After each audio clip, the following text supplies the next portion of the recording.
Bienvenue au Bulletin des régions, une émission réalisée grâce à la collaboration de 20 télévisions communautaires autonomes associées à Cogeco. Au sommaire pour vous cette semaine. Dans la MRC d'Autrey, l'érosion des berges est un enjeu majeur. En Gaspésie, des cohortes d'infirmiers et d'infirmières venus d'Afrique sont accueillis à bras ouverts. À Berthierville, on décernait les prix Denise Lachance-Trudel pour la lutte contre la pauvreté. Aux éboulements, une formation sur l'utilisation des farines artisanales. À Petite-Vallée, on chante plus fort que l'adversité. Mais pour commencer cette émission, on va se rendre à Saint-Raymond-de-Portneuf où on développe des soins de proximité pour les patients atteints de cancer. Un reportage de Danick Julien de CJSR.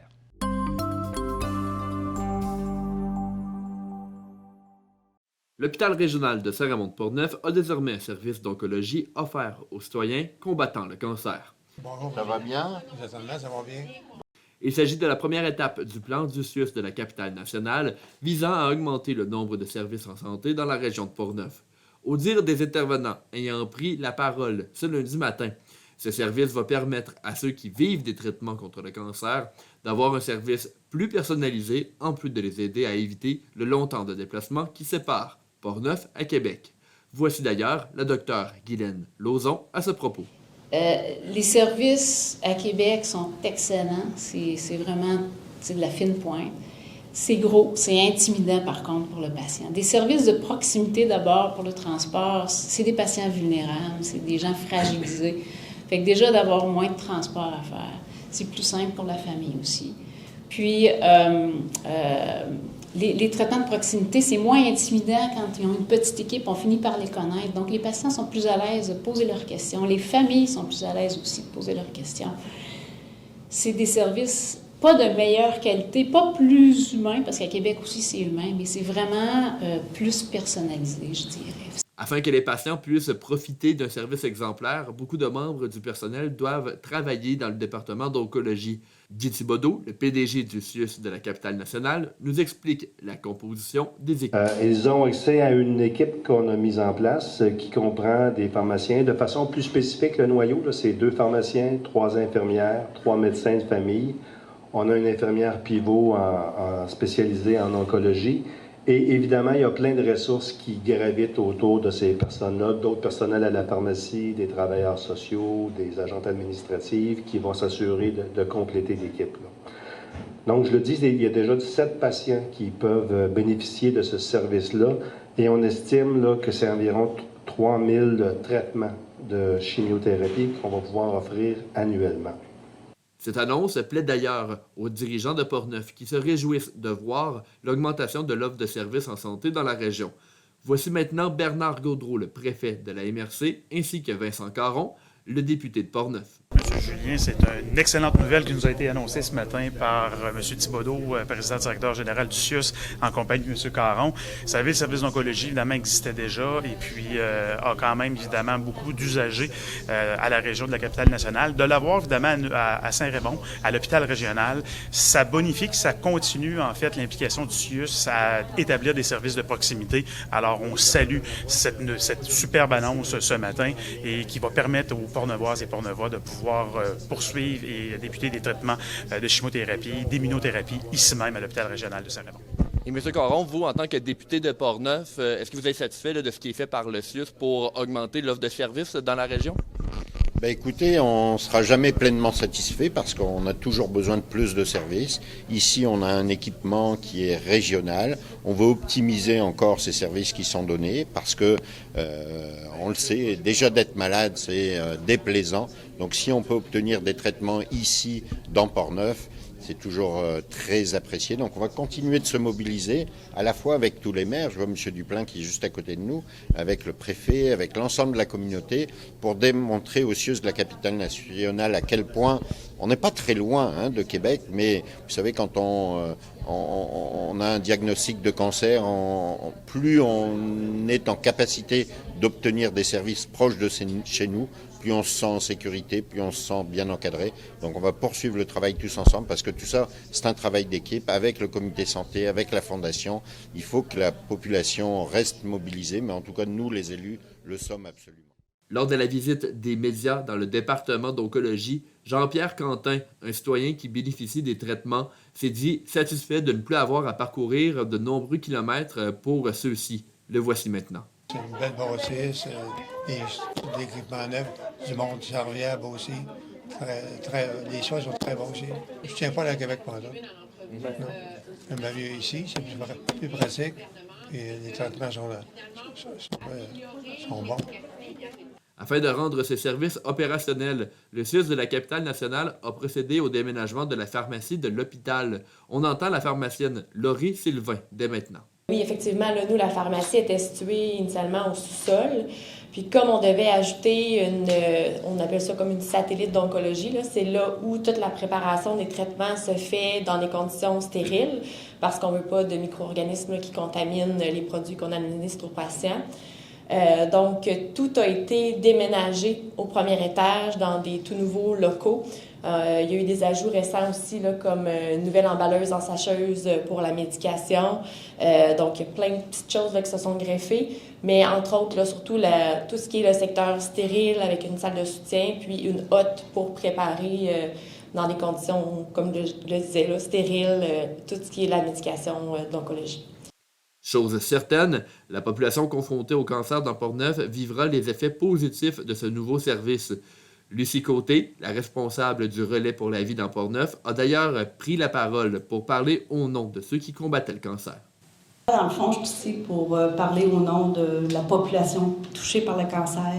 Je suis impliquée dans le relais pour la vie de Portneuf pour la 14e année cette année. C'est important de s'impliquer pour montrer aux gens, la population touchée par le cancer, par la maladie, que nous sommes là, qu'il y a des gens qui travaillent pour eux bénévolement à ramasser des sous pour faire évoluer la recherche. La Société canadienne du cancer, c'est le relais pour la vie, c'est pour la société, est sûrement très fière aussi d'ajouter des services pour la communauté de Portneuf.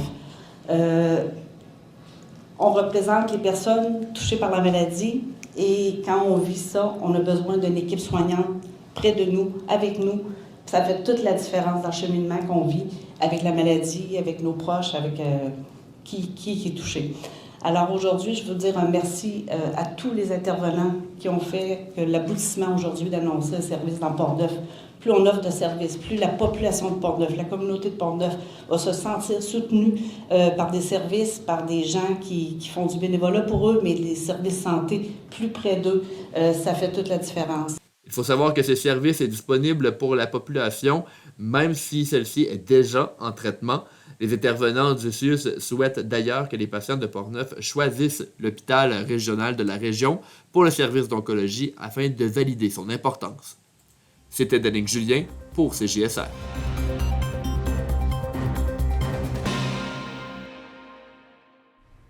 Je rejoins maintenant Daniel Yvon de CTRB pour faire le tour un peu de la région et de voir quels sont les principaux enjeux dans son coin de pays. Daniel Yvon, bonjour. Bonjour. Tout d'abord, là, vous êtes à Berthierville. On parle souvent, puis on l'entend ici au Bulletin des régions, de la MRC d'Autrey. Pouvez-vous nous parler un peu de votre territoire, là? De quoi on parle quand on parle de la MRC d'Autrey et de plus précisément Berthierville? C'est ça. La MRC d'Autrey, c'est une grande région. Elle est divisée en 3 sections, on pourrait dire le nord, le sud et une partie, on pourrait dire, près de Montréal. On parle du secteur de Brandon, secteur de Berthier et le secteur de la Velleterie. Nous, on couvre dans le fond Berthierville, les îles et Lanoraie comme secteur. Qu'est-ce qu'on retrouve comme principale entreprise par chez vous? C'est ça. On est vraiment très vaste en termes d'entreprise. Oui. On parle de Saint-Ignace de Loyola, donc on pourrait dire le moteur économique de Saint-Ignace, entre autres. Il y a l'agriculture, il y a la pêche aussi, il y a vraiment beaucoup de choses. La pêche, la chasse, vraiment très proche de Montréal, à 45 minutes de Montréal, donc c'est vraiment très intéressant comme endroit. Un autre point qui est très intéressant, c'est la fameuse traverse Sorel-Saint-Ignace, donc une traverse névralgique, surtout à cause de Montréal. On parle des travaux justement au tunnel et tout. Donc, c'est vraiment quelque chose qui est vraiment très important. Daniel, dites-nous, est-ce que c'est beaucoup fréquenté, cette traverse-là? Cette traverse-là, mon cher monsieur, surtout en période, on pourrait dire estivale, Oui. il y a des demi-heures d'attente. Les traverses sont aux demi-heures, mais des fois, si tu ne te rends pas assez vite, ça prend un bateau ou 2 bateaux, comme on dit, pour pouvoir traverser les périodes de fériés. La minute que Montréal annonce que le tunnel est fermé, ça vient traverser chez nous. Vous voyez les impacts directement chez On vous. voit les impacts directement. Je vous dirais, on ne l'a pas mis en image, mais on a eu un gros investissement d'un dépanneur là, d'une société pétrolière, pas la nommer, Arnois, qui a pu d'avoir mis 3 millions là, facilement d'investissement dans son dépanneur, station-service et tout, parce qu'elle est consciente que quand tu sors du bateau, c'est la première station que tu vois. Donc, t'as autant les gens qui attendent que les gens qui sortent du bateau. Ça devient un aire de service important là, pour Daniel, ça. toute la MRC d'Autrey puis les villes, vous êtes vraiment dans un environnement presque nautique, parce qu'on dit qu'il y a des milliers d'îles là, comme telles aux alentours de Berthierville. Tu sais, souvent, on entend parler des îles de Sorel, mais dans le fond, les îles sont à Berthier. Il faut l'avouer. C'est les 100 îles, on ne parle plus des îles de Sorel, on parle des îles de Berthier. C'est un endroit magnifique. Vous pouvez faire de la pêche, de la chasse au canard. C'est très populaire. C'est vraiment... On est une réserve de la biosphère. Là. On est à l'entrée du lac Saint-Pierre. Donc, c'est vraiment très important. Et il y a vraiment des canaux, des choses magnifiques. C'est comparé au bayou de la Nouvelle-Orléans. Là. C'est vraiment très, très beau comme endroit. C'est vraiment très, très apprécié comme endroit. Là. C'est important pour nous. Là. Ça amène un tourisme important pour la région. Mais la ville-centre, chez vous, c'est la ville de Berthierville. Oui, la ville-centre de Berthierville, c'est particulier, parce qu'on est encore dans l'ancien, on pourrait dire technique. Moi, je bouge avec mes doigts, excusez-moi, avec mes mics, mais on a Berthierville et on a Sainte-Geneviève de Berthier. Donc, on est des anciens régimes, qu'on pourrait dire coloniaux, qu'il y avait. Donc, la ville est autour de la paroisse.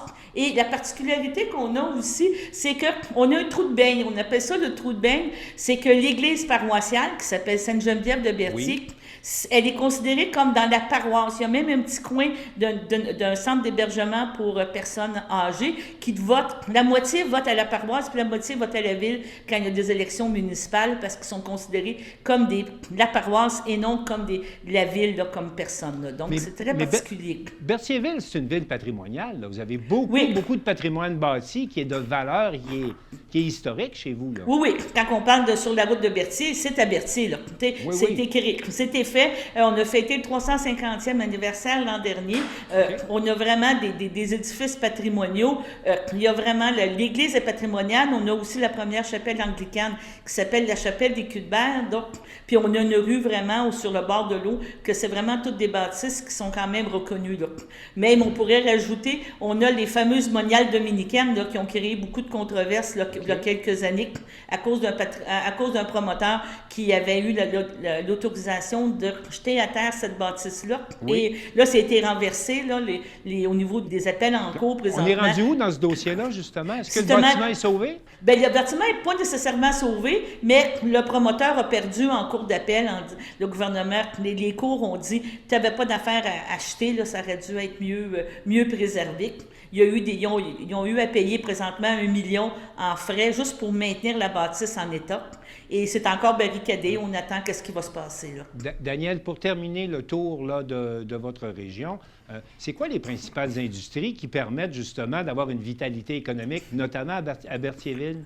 À Berthierville, bien, c'est sûr qu'on parle d'Olimel. Olimel, c'est au-dessus de 400 employés. Okay. C'est un abattoir de poulet. C'est vraiment impressionnant comme endroit. C'est vraiment un des moteurs économiques. On a l'entreprise aussi, les entreprises Berthier Inc., EBI, comme on dit dans le coin. Eux autres sont spécialisés beaucoup dans le recyclage, dans la récupération des déchets, dans le compostage. Mais ils ont même on pourrait dire, des antennes au Chili, au Costa Rica. C'est des gens de la place qui sont ici depuis 1960, qui ont beaucoup investi dans le coin, mais qui sont quand même présents dans plusieurs régions de la Naudière à cause du recyclage et tout. On parle des outils à Richard aussi. Ça, c'est important. Je pense que tout le monde à travers le Québec, que ce soit dans la quincaillerie... C'est chez vous, ça. Les outils Richard, c'est chez vous, ça. Oui, c'est ça. Les Dimanches Journée Vert, là, ça fait plus de 100 ans que ça travaille ici chez nous. C'est quand même une entreprise importante là, qui est vraiment implantée, est encore dans le vieux Berthier. Quand tu rentres là, c'est un musée. Là. C'est impressionnant. J'ai déjà fait la visite intérieure avec un des fondateurs, mais c'est vraiment une entreprise très importante dans ce coin-là. Et en terminant, je vous dirais... Oui, il ne faut pas passer à côté. Vous voulez me parler, je suppose, des beignes d'antan qui sont bien connus? Exactement. Oui. Les beignes d'antan sont situés pas loin de la 40, donc c'est vraiment un endroit, encore là, une entreprise qui a beaucoup progressé, qui a beaucoup évolué, qui est présente partout à travers le Québec. Mais à l'origine, c'est une petite béninerie, une petite boulangerie qui était à 2 minutes de l'autoroute. Donc, les gens sortent de l'autoroute pour aller chercher des beignes et repartir sur l'autoroute. C'est vraiment un des focus là, de Berthierville que c'est vraiment apprécié. Maintenant, on va parler de vos enjeux parce que votre municipalité puis votre région est en plein développement, mais et on en parlait tout à l'heure à cause de la géographie. Vous avez un enjeu d'érosion des berges chez vous. Là. Parmi les dossiers prioritaires, des choses importantes de ce côté-là. Bien, c'est très important parce qu'il y a de la perte de valeur pour les propriétaires, pour les résidents, à cause du fleuve. Justement, tantôt, quand on parlait de Saint-Ignace, on parlait de la traverse. Oui. À cause du fleuve, les bateaux sont de plus en plus gros. Les bateaux passent de plus en plus vite, malgré qu'il y ait des régulations. On sait que dans le bas du fleuve, ils ont ralenti la vitesse des bateaux à cause des mammifères marins. Ici, bien, c'est pas cet enjeu-là, mais l'enjeu, c'est qu'en passant trop vite, bien, ça crée des vagues ça crée de l'érosion. Puis même dans les petits canaux, tantôt, quand je vous marquais que c'est un paradis, quand je vous disais que c'est dans les canaux, dans les îles et tout ça, c'est un paradis, bien, les hors-bords, les bateaux, on est un endroit qui a beaucoup de bateaux, bien, si tu ne respectes pas les limites de vitesse en bateau, bien, ça crée des grosses vagues, puis ça vient encore là faire de l'érosion des berges. Il y a eu beaucoup de représentations fédérales. On a eu des choses, des élus qui sont allés même à Ottawa, qui sont allés rencontrer le ministère du Transport fédéral. Il y a eu de l'écoute, mais le but, c'est qu'au niveau, on pourrait dire municipal, c'est que le fédéral paye pour créer des murs de soutènement pour protéger ces choses-là, parce qu'il y a une perte de valeur pour les propriétaires là, qui voient leur terrain s'affaisser de pied en pied, que c'est difficile. Donc, à défaut d'avoir j'allais dire des navetteurs, mais c'est des gens qui naviguent qui respectent les limites de vitesse, on est en train d'aller vers la solution des murs de soutènement. C'est ce que je comprends. Bien, c'est ça. C'est ça, mais c'est parce que c'est de l'investissement. C'est plusieurs millions de dollars, ça. C'est plusieurs millions de dollars. Je sais que sur la Rive-Sud, il y a présentement des recours collectifs et là, du côté de la Rive-Nord, ils sont en train de s'inspirer de ça pour pouvoir aller chercher, en principe, des sous ou mettre le fédéral responsable. Parmi les autres enjeux, puis on le retrouve chez vous, mais on le retrouve ailleurs, il y a la question de l'intégration des nouveaux arrivants. Parlez-moi de ça un peu. Oui, parce que justement, tantôt, on parlait d'Olimel. Olimel est allé chercher beaucoup d'employés à l'extérieur, beaucoup en Afrique. EBI aussi utilise cette façon-là de travailler. Donc, c'est tous des gens qui arrivent ici avec je vous dirais une méconnaissance, c'est plate à dire, mais des us et coutumes. Les enjeux, là, c'est vraiment au niveau de la francisation, parce que souvent, ils vont peut-être parler français, mais il y a beaucoup d'espagnol. Quand tu parles aussi du Costa Rica, tu parles de Tunisie, ça n'arrive pas toujours avec un français parfait. Alors, qu'est-ce qu'on fait pour faciliter leur intégration? Qu'est-ce qu'on fait pour faciliter? Bien, il y a des groupes de créés au niveau de la communauté ici pour aider à la francisation. Dans les écoles, bien, il y a maintenant des écoles d'adaptation, tout ça. Et il y a beaucoup d'implications au niveau de la MRC avec un programme qui s'appelle le CLDS et Métissés serrés qui essaie d'aider ces gens-là à trouver des ressources parce que c'est pas toujours évident. Trouver un appartement, comment aller chercher un docteur, comment aller à la pharmacie, faire des demandes, quoi faire avec les enfants. C'est tout un apprentissage différent de qu'est-ce qu'ils ont connu, on pourrait dire, dans le monde. Là. Tu sais, je veux dire, tu arrives ici au Québec, juste s'habiller pour l'hiver, c'est déjà une problématique. Là, oui, effectivement. Et je suppose que l'intégration de ces nouveaux arrivants-là vient accentuer un autre problème qu'on retrouve partout au Québec, c'est les questions d'habitation chez vous. Là. On manque de place également par chez vous. Bien, on manque de place, je te disais, on manque de place abordable aussi. Tu sais, on a, entre autres, un organisme que tantôt, j'ai vu te montrer des images en tout amitié, qui est un organisme qui utilise le premier étage d'un bâtiment. Et là, présentement, ils sont en grosse réflexion parce qu'on sait que le propriétaire veut les augmenter, doubler leur loyer à partir de juin 2024. Donc, là, ils cherchent un endroit pour se rebâtir, possiblement pour créer ce centre de service-là en bas et avoir des locations, justement des locations communautaires abordables, d'avoir quelque chose qui soit plus intéressant parce que c'est notre grosse problématique. Mais vous me dites qu'il y a la question du logement abordable, mais il y a également la question du respect du patrimoine bâti, parce qu'il y avait des promoteurs qui ont des gros sabots là, quand ça débarque pour construire. Là. Oui, parce que notre problématique, c'est que jusqu'en 2021, les règlements de zonage permettaient de dire, tu sais, à la limite, on jette quelque chose à terre, puis on rebâtit, puis on fait un 6 logements avec 8 étages ou 4 étages ou des choses comme ça. Et là, il y a eu un réveil de la population, puis je vous dirais aussi au niveau du conseil municipal en disant qu'est-ce qu'on veut préserver et qu'est-ce qu'on veut qu'il soit... comment je pourrais dire ça? Une bonne entente entre les choses qui y arrivent. On regarde Berthierville. Berthierville, c'est patrimonial. Il y a des rues que les maisons datent de 1950, 1960. La population vieillit, c'est un autre problème. Donc, les gens veulent vendre leur maison, mais ils ont des grandeurs de terrain gigantesques parce que dans le temps, tu avais une façade étroite. Tu avais une façade étroite, mais une grande cour en arrière. On a même vécu dernièrement, au mois d'août, des consultations publiques là, pour des règlements de zonage. Puis la façade n'était pas grande, mais le promoteur voulait mettre un 17 logements là, sur ce terrain-là, parce que s'il prenait toutes les mesures, ça fonctionnait. Mais maintenant, la municipalité, elle a créé ce qu'on appelle des comités, des PIA, des CIUC, là, toutes des choses comme ça. Donc, chaque promoteur doit se présenter son projet avant qu'il soit accepté. On voit une volonté de la municipalité au moins de vouloir encadrer, préserver une partie du patrimoine ou au moins faire une conciliation neuf-vieux, disons qu'on va dire ça comme ça. Oui, puis favoriser l'acceptation sociale, bien sûr, là, de ce nouveau projet. C'est ça. Mais vous êtes également connu dans la région pour le fameux musée Gilles Villeneuve. Et là, vous me dites que cette année, il y a du nouveau du côté du musée. Parlez-moi de ça un peu. Oui, bien, il y a eu le lancement, l'annonce d'un film qui va être sorti sur la vie de Gilles Villeneuve jusqu'à temps qu'il arrive en Formule 1. Les acteurs ont été choisis. On parle de Rémi Goulet, qui est bien connu là, parce qu'il fait beaucoup de séries télé, mais qui est de la région aussi, là, de la Valtrie, qui va incarner Gilles Villeneuve. On voit justement des images quand il a fait des essais. L'habit qu'il porte, c'est vraiment l'habit de Gilles original quand il était en Formule Atlantique. Donc, il y a eu une séance photo la semaine dernière. Et celle qui va incarner sa femme, Joanne Villeneuve, c'est Rosalie Bonenfant. Si vous regardez, je vais vous montrer, je pense que j'ai montré une photo de Gilles et Joanne. Vous allez voir qu'il y a une très grande ressemblance. On est resté très surpris quand on a vu ça. Nous, pour le musée à Berthierville, bien, on espère que ça va être un moteur pour faire une relance, dans le sens que oui, le musée est encore vivant après 35 ans. Il y a beaucoup Netflix qui a aidé avec Drive to Survive. Les jeunes ont appris à connaître la Formule 1, donc à parler un peu de Gilles Villeneuve. Mais on espère que ça va créer un impact comme on a créé dans notre région où Louis Cyr, quand ils ont sorti le film, bien, tout le monde va aller voir c'est qui Louis Cyr à Saint-Jean-de-Mata. Si on parle des filles de Caleb qu'il y a eu dans le bout de Shawinigan, donc pendant 1 an, 2 ans, où on est conscient de ça, ça a créé un engouement pour aller voir les décors, les choses. Donc, tu sais, il faut profiter de ces mannes-là pour amener du tourisme, pour amener de l'activité économique dans le coin. Et on constate que ce n'est pas les figures historiques qui vous manquent dans la région. Bien, Daniel Yvon, merci beaucoup pour cette tournée des actualités chez vous. Et au plaisir d'avoir vos reportages sur le Bulletin des régions. Bien, merci. Bye-bye. Merci, au plaisir.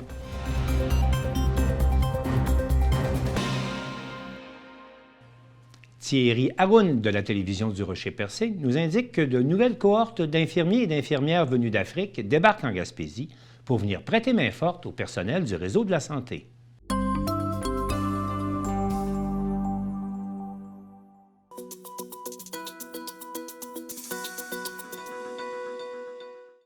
Le réseau de la santé en Gaspésie accueille à bras ouverts depuis l'automne 2022 des cohortes d'infirmiers et infirmières venus d'Afrique pour combler les nombreux postes disponibles dans ce secteur.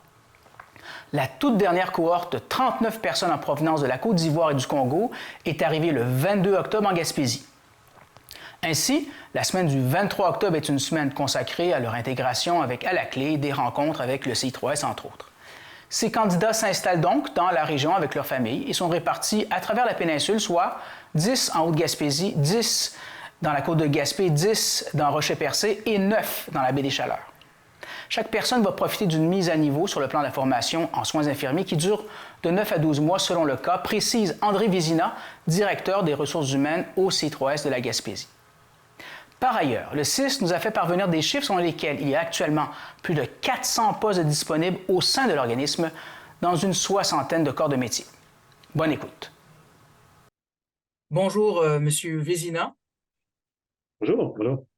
Alors, vous êtes bien directeur des ressources humaines au CI3S de la Gaspésie, Île-de-la-Madeleine. Exactement. Mais je suis le directeur des ressources humaines, communication et affaires juridiques pour le CIS de la Gaspésie.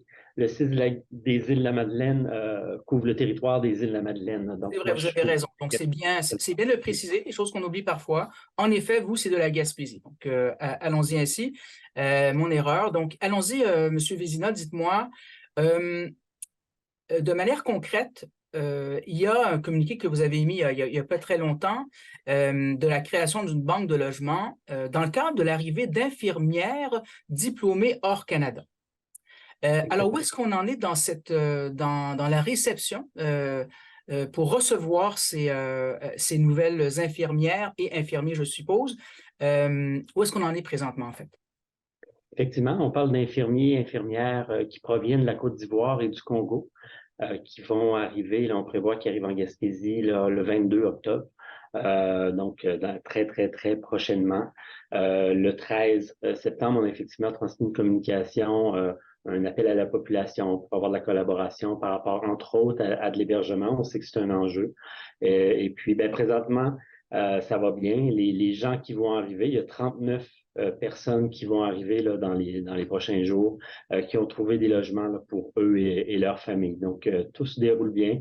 On travaille là très bien avec les collaborateurs, avec entre autres le ministère de l'Immigration, le MIFI, et le Cégep de la Gaspésie-les-Îles, qui est aussi un partenaire majeur là, dans tout ce projet-là. Donc, on est très heureux, ça se déroule bien. Donc, d'où proviennent ces gens précisément? Exact. Les gens proviennent de la Côte d'Ivoire, du Congo.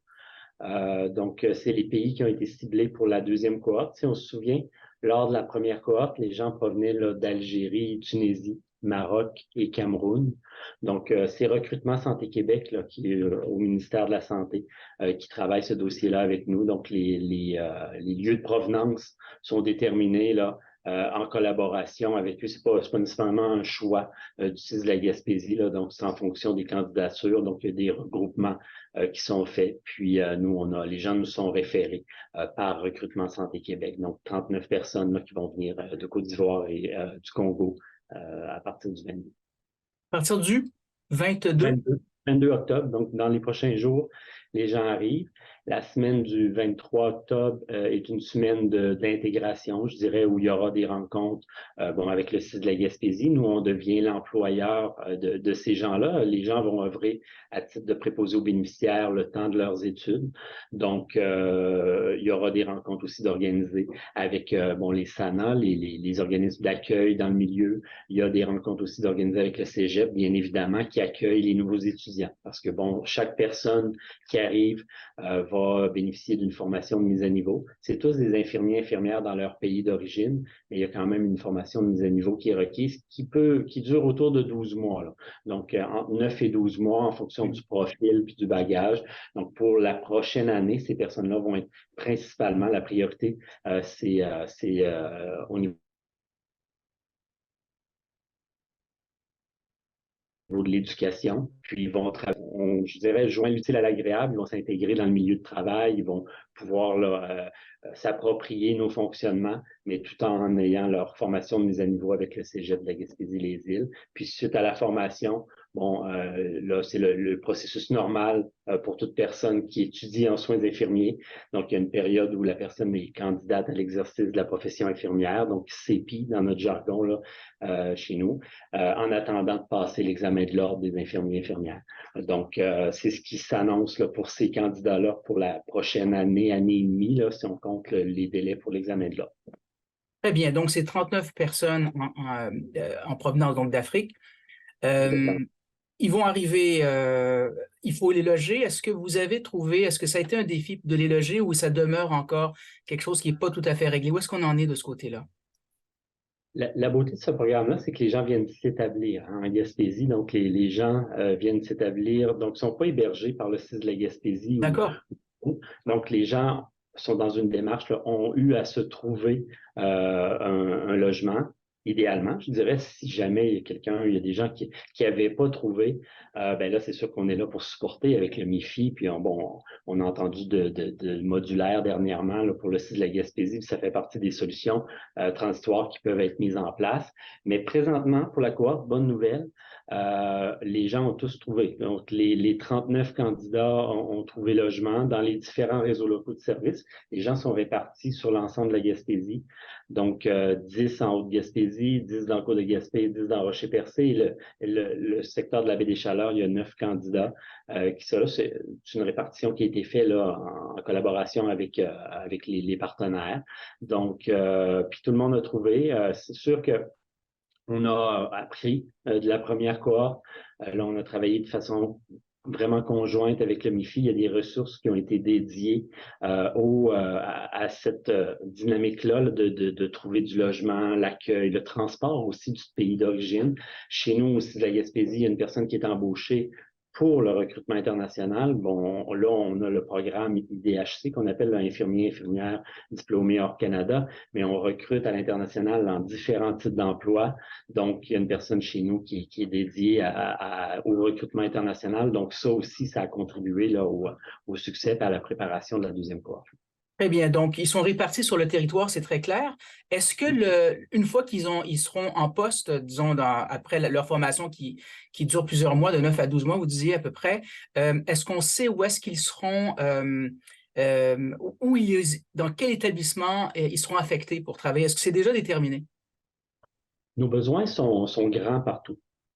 Partons on a des besoins en soins infirmiers sur l'ensemble du territoire. Il y a des postes disponibles. D'ailleurs, le CIS de la Gaspésie offre depuis des années des postes à temps complet pour les gens qui souhaitent travailler en soins infirmiers à temps complet. Donc, il y a des besoins partout. Donc, j'aurais tendance à vous dire, comme directeur des ressources humaines, qu'on va y aller avec les intentions ou les intérêts des humains. Mais on peut penser qu'ils resteront, on souhaite qu'ils restent en Gaspésie, premièrement, mais on peut penser qu'ils resteront dans le milieu où ils se seront intégrés. Donc, mais s'il y avait une volonté haute de la part des personnes, on va être attentif à ça. Puis, comme je le mentionne, il y a des besoins partout là, en Gaspésie. Donc, c'est pas un enjeu à ce niveau-là, mais les gens, se seront intégrés. Puis ça fait partie d'ailleurs du succès pour la suite. Il faut que le personnel du CIS, l'organisation, même la population travaille avec nous à intégrer ces gens-là pour qu'ils souhaitent rester chez nous en Gaspésie, puis qu'ils souhaitent contribuer à l'offre de service pour nous, les Gaspésiens. Revoyez tous nos reportages sur notre site Internet.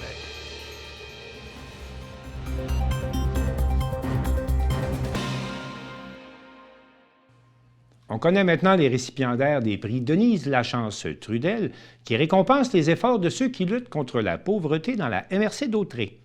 Alain Bellumeur de CTRB nous a préparé un reportage.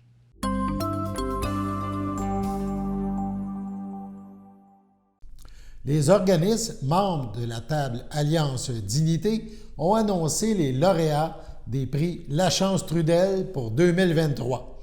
La table Alliance Dignité regroupe les organismes de la région, à savoir la Maison des Jeunes, le groupe Déclic, le groupe d'entraide En toute amitié, la Maison de la Famille, le groupe d'entraide en santé mentale L'Envol, le Centre d'action bénévole d'Autrey, Travail de rue, la Saint-Vincent-de-Paul, mais aussi la Ville de Berthierville, le CLSC, et ces organismes ont le soutien du CLDS et de sa responsable Daphné Kelly. S'inscrivant dans le cadre de la Journée internationale de la lutte à la pauvreté et de la Semaine de l'action bénévole, ces organismes ont tous comme but d'améliorer le sort de nombreuses personnes de la région. On parle de jeunes, d'adultes, de familles et d'aînés. Les prix Lachance Trudel ont pour but de reconnaître les actions des personnes qui se sont démarquées au cours de la dernière année. Denise Lachance Trudel a été une bénévole, fortement impliquée dans son milieu, tout particulièrement au niveau de la création d'une coopérative d'habitation, et a ainsi permis à de nombreuses personnes de pouvoir vivre dignement. Les prix se veulent une reconnaissance de son implication dans le milieu. À chaque année, Alliance Dignité remet un prix à une entreprise qui s'implique dans la lutte à la pauvreté. Cette année, le choix porte sur l'entreprise EBI, des entreprises Berthier. De son côté, la Maison des Jeunes a honoré Dave Marchand. La Maison de la Famille a souligné l'implication de Papy et Michael Lefort. Le groupe Déclic a mis en vedette Julie Marcotte et Stéphanie. Le groupe d'entraide En toute amitié a honoré Rita Rainville. Et le groupe L'Envol a remis son lauréat à Jeannette Philibert. Lors de cette rencontre, une activité a aussi été proposée, soit d'émettre des souhaits personnels et des souhaits pour la communauté, et ce, pour la prochaine année. Écoutons donc ce partage de souhaits. Il y a plein de gens qui ont souhaité de la santé. J'ai noté 5 ou 6 personnes qui ont noté de la santé. On faisait beaucoup des vœux au niveau de notre bien-être. Fait que la paix intérieure, apprécier ce que la vie nous donne, apprendre à lâcher prise, gagner en patience, être heureux, heureuse. J'ai vu quelqu'un qui disait aider plus de monde. C'est pas beau. Des sourires, des rires, prendre le temps pour ses passions, aller marcher, trouver un appartement à mon goût, sensibiliser les gens aux différences, trouver un job qui me convient, être stable financièrement, un toit puis de la bouffe pour tous. Du côté du collectif, il y avait beaucoup, mais là, du côté du collectif, on demandait qu'est-ce que vous souhaitez pour qu'il y ait moins de pauvreté dans Berthier. Fait qu'il y avait beaucoup d'étoiles qui parlaient de bouffe. De la bouffe gratuite, de la soupe populaire tous les jours. Plus de gens qui vont donner leur surplus plutôt que de jeter ce surplus-là. Un marché public qui aurait des aliments de base à prix abordable. J'aurais même envie d'ajouter très abordable. Il y avait plein d'autres vœux, du transport gratuit, accessible, des logements accessibles. Il y a quelqu'un qui a inscrit un pour tous, tous pour un. Il y a quelqu'un aussi qui a inscrit que l'entraide devienne le mode de vie.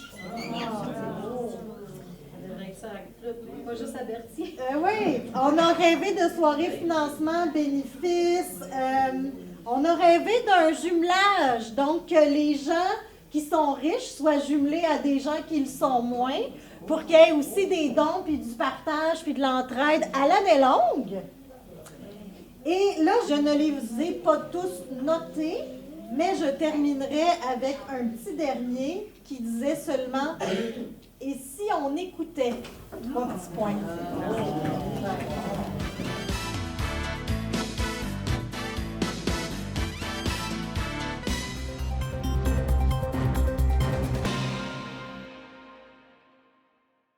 Le Conseil québécois du patrimoine vivant recevait au Moulin seigneurial des Éboulements des boulangers et des pâtissiers de partout au Québec pour une formation sur la farine artisanale. Lydia Duchesne de TVCO était sur place.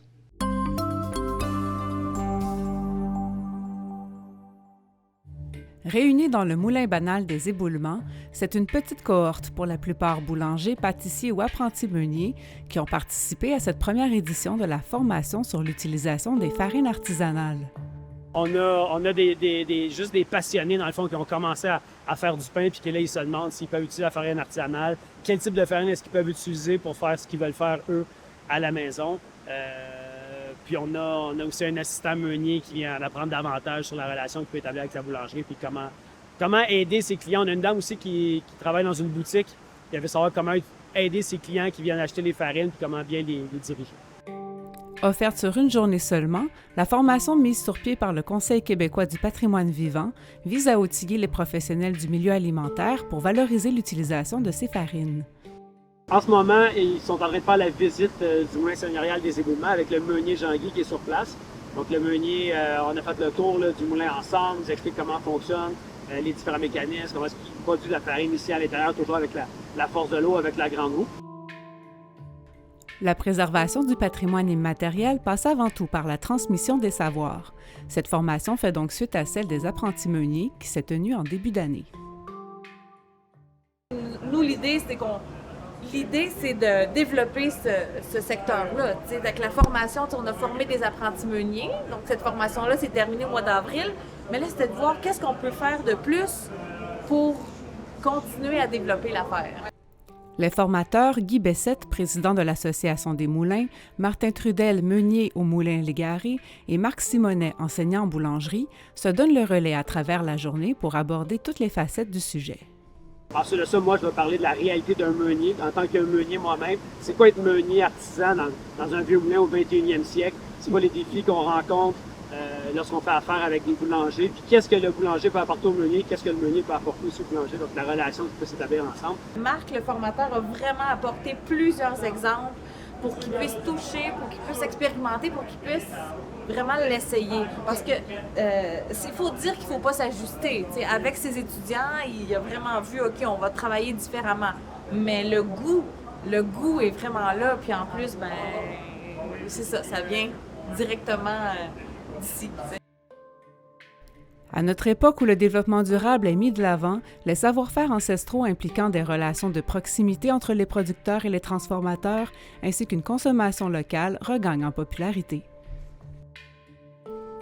Les farines artisanales, dont la qualité et les propriétés sont variables selon les terres et la météo d'une saison, sont forcément moins stables qu'une farine commerciale, mais beaucoup plus appréciables au niveau de leur richesse en nutriments. Parce qu'en industrie, dans le fond, eux, ils vont s'arranger pour avoir un produit qui est toujours stable. On va faire des modifications en laboratoire pour toujours s'assurer d'avoir le même produit. Tandis que dans l'artisanat, ça va dépendre de ce que le cultivateur nous a apporté comme grain. Et puis après ça, avec le boulanger, on peut quand même discuter, avoir des farines qui sont plus fines. Donc, on a vraiment une relation intime ensemble, ce qui nous permet de répondre aux attentes des boulangers. Mais oui, en effet, donc d'une année à l'autre, c'est un défi aussi pour le boulanger, c'est d'adapter ses recettes, adapter sa technique à ce que la farine de cette année va lui apporter.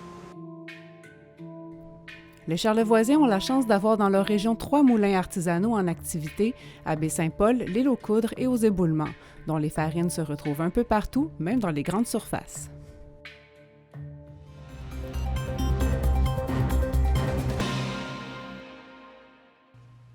Il y a déjà 6 ans que le théâtre de la Vieille Forge à Petite-Vallée était la proie des flammes. Mais la persévérance des organisateurs du Festival en chansons de Petite-Vallée nous prouve qu'il est possible parfois de chanter plus fort que l'adversité. Caroline Blouin, de la télévision de l'Estran.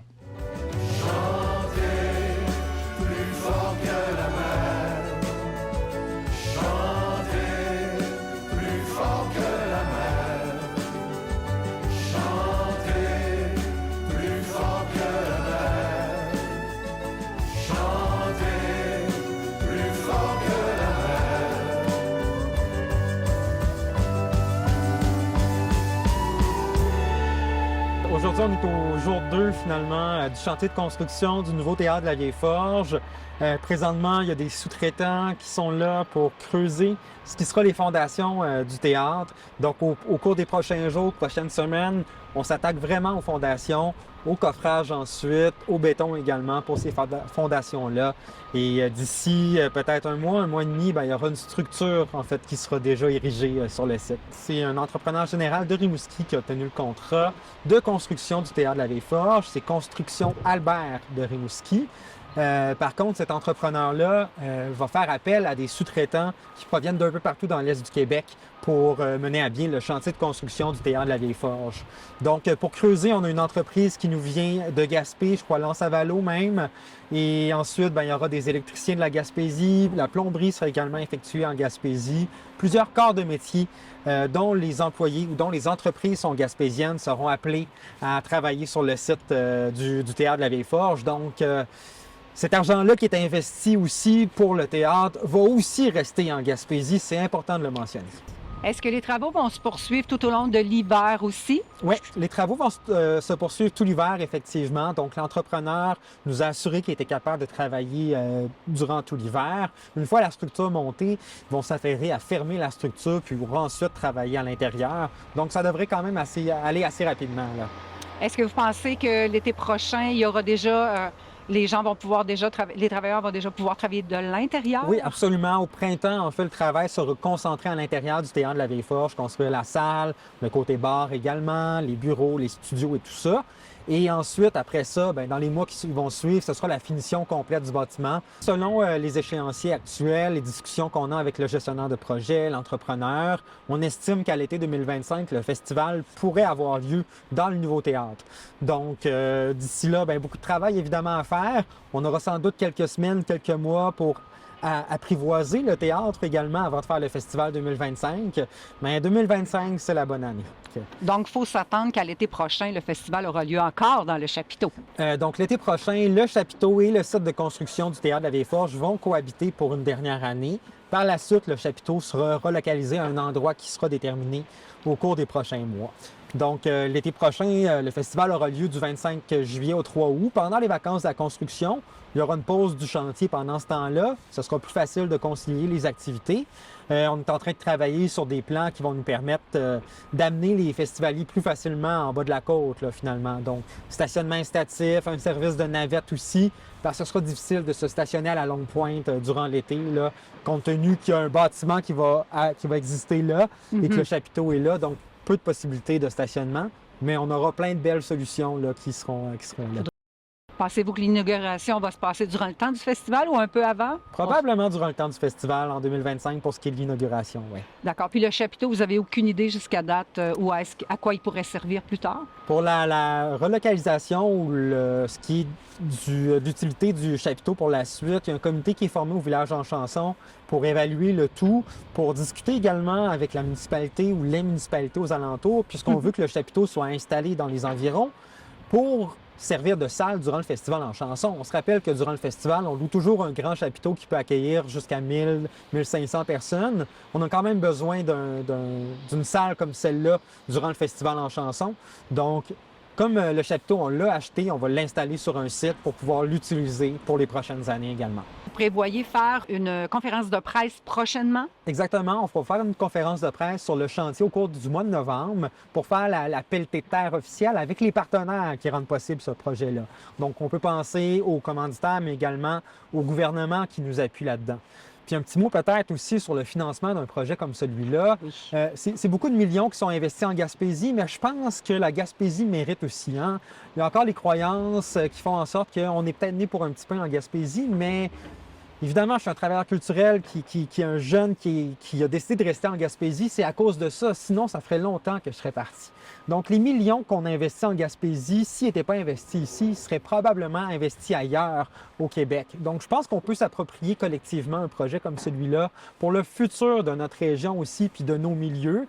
On est des milieux qui sont dits dévitalisés, mais un projet comme celui-là contribue à la vitalité économique d'un territoire, parce qu'il faut dire que le village en chanson, c'est quand même 3 à 4 millions de retombées économiques annuellement sur le territoire de l'Estran. C'est 8 emplois à temps plein qui seront assurés également par la création d'un théâtre comme celui-là. C'est 50 emplois durant l'été.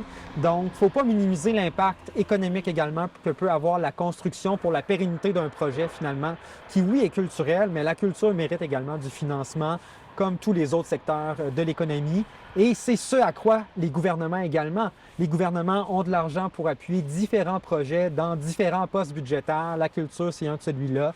Et si l'argent n'était pas investi ici, probablement qu'il serait investi ailleurs. Exactement. On ne vole pas rien à personne, comme on peut dire. Non, vraiment Et pas. ce travail-là, ben, c'est mérité. C'est des travails de décennies de travail du Village en chanson, du conseil d'administration, d'Alain Côté également.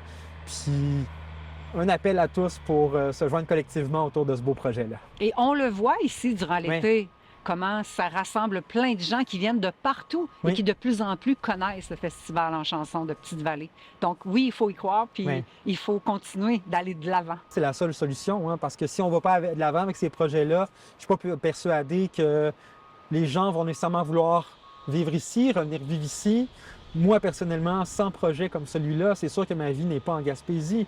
C'est ce qui me rattache ici, c'est ce qui rattache la jeunesse qui travaille au Village en chanson. D'ailleurs, on a un groupe d'un peu moins d'environ 30 ans, finalement, dans l'équipe de direction, dans l'équipe de coordination. Toute jeune, oui. C'est un peu notre futur. C'est un beau projet aussi de tous les possibles pour l'Estran, pour les villages environnants. Il faut se l'approprier. Il y a quand même une grande expertise en développement municipal, en développement local et en développement aussi de la culture pour le développement d'une municipalité. Et ça donne beaucoup de retombées sociales, mais également économiques. C'est ce qu'on fait depuis 41 ans ici, puis on veut s'assurer de pouvoir continuer à le faire. Et ça passe évidemment par la construction d'un nouveau quartier général. Oui, puis vous êtes bon là-dedans. Oui.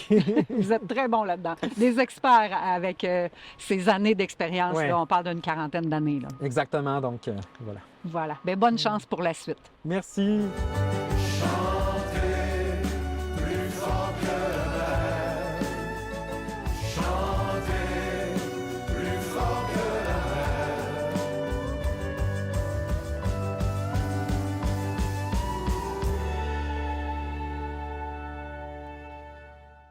C'est tout pour le Bulletin des régions. Cette semaine, on espère que ça vous a plu. Je remercie toutes les stations de télévision communautaires participantes et je vous dis à la prochaine.